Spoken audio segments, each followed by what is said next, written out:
प्यारे भाई और बहनों, मेरा नमस्कार स्वीकार हो।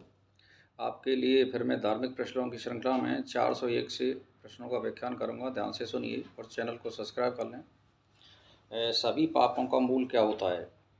सभी स्त्री पुरुषों को योग है कि वे एक दूसरे को अपने सदृश समझें और कठिन से कठिन आपत्ति में असत ना बोलें, सत्य का पालन करें और एक दूसरे की सहायता करते रहें। तो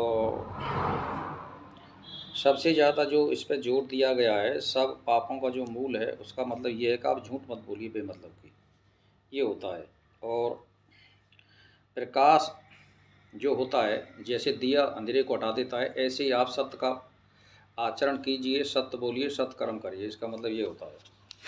तो 402वां प्रश्न है, मनुष्य परमात्मा पर विश्वास किस प्रकार करे?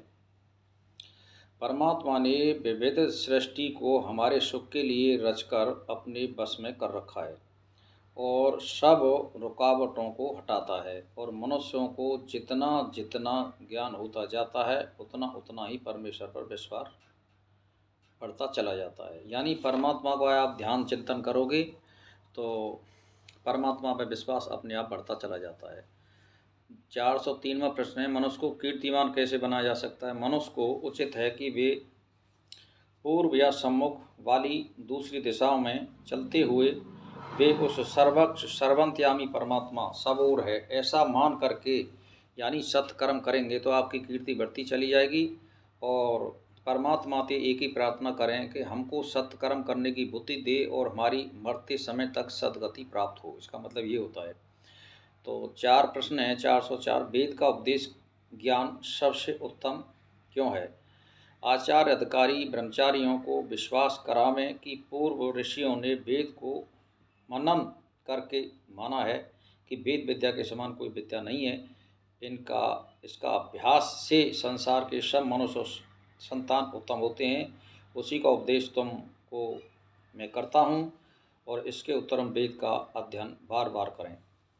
इसका मतलब ये होता है कि जो भी आपसे शिक्षा ले या आपके सनद में हो उसको ये कहिए कि जो वेद विद्या है ये विद्वानों ने पढ़ा है, आप भी पढ़िए और इसमें अच्छी विद्याएं हैं और उन्होंने परख करके हमारे सम्मुख रखा है, इसका मतलब ये होता है वेद विद्या का। 5वां प्रश्न है, जो वेद का ज्ञाता हो वे अपने ज्ञान जो को नहीं देता है वो निर्धन क्यों होता है? यानी विद्वान विद्वानों के बीच जिज्ञासुओं को वेद विद्या नहीं देता है, वह निर्धन होकर अपने आप उसके संतान पराधीन होकर कष्ट पाते हैं। यानी जो आदमी वेद की विद्या को जानता है और वो किसी दूसरे को देना नहीं चाहता है, वो कष्ट पा करके और निर्धन होकर के शरीर छोड़ता है, इसका मतलब ये होता है। तो जो विद्या आप पे आ रही है उसको देना चाहिए, सत्य विद्या हो तो, इसका मतलब ये है। तो 6वां प्रश्न है, वेद का अध्ययन उपदेश करने वाले आनंद को प्राप्त होते क्यों हैं? यानी वेद वाणी उपदेश और प्रचार के बिना मनुष्य तन क्षीण मननशील और धनहीन होकर महाकष्ट पाते हैं। वेद वाणी के उपदेश और प्रचार के बिना यानी वेदों का प्रचार और वेद में जो वाणी लिखी है उसका प्रचार करना चाहिए, प्रसार करना चाहिए।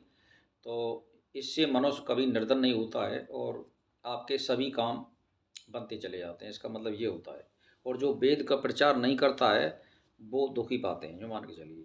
तो 7वां प्रश्न है, मनुष्य बिना ब्रह्मचार्य के कुछ पदवी नहीं पा सकता है।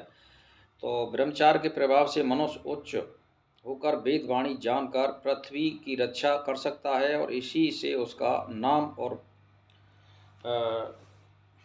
बस में करने वाली यानी उसका नाम बस में करने वाली शक्ति आ जाती है, इसका मतलब यह है। तो 8वां प्रश्न है, वेद वाणी को रटते रहने वाले कष्ट पाते हैं।